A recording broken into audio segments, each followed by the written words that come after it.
second longest government shutdown in history is getting longer and nights are getting colder. Live look from Washington, D.C.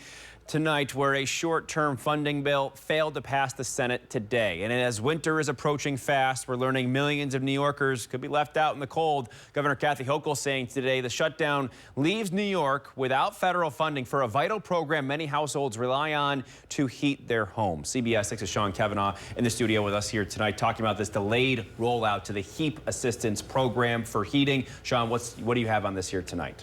Good evening, Tom. Due to the government shutdown, the New York Temporary Disability Assistants say they had to push off enrollment for the Home Energy Assistance Program to at least mid-November. The Home Energy Assistance Program helps residents like Sandy heat their homes for a few months. It's really scary. It is this year. It's scary. 70-year-old Sandy Conant, who has lived in New York most of her life, relies on HEAP to heat her home for at least 3 months. HEAP benefit and SNAP benefits that we all get, most of the seniors get them. I'd say 90% of the seniors get those benefits.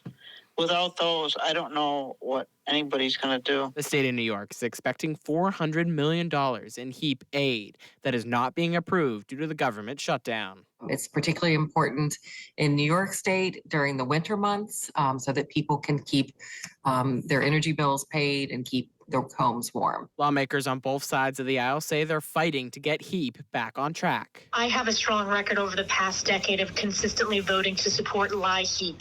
This is particularly important to the North Country as we face very cold winters. I voted in support of the clean funding bill, and I have at every opportunity. But Stefanik is calling on New York Democrats to end this shutdown. But Democrat Senator Chuck Schumer called out Republicans in a statement saying, quote, Trump has long had his sights on killing this vital federal heating assistance program millions of New Yorkers rely on every winter. New York's House Republicans need to stop making excuses for Trump's maximum pain shutdown, do their jobs, and start standing up for their constituents. Condon also saying the price hikes from National Grid are not helping either. The rate hike that National Grid has, it's quite a bit.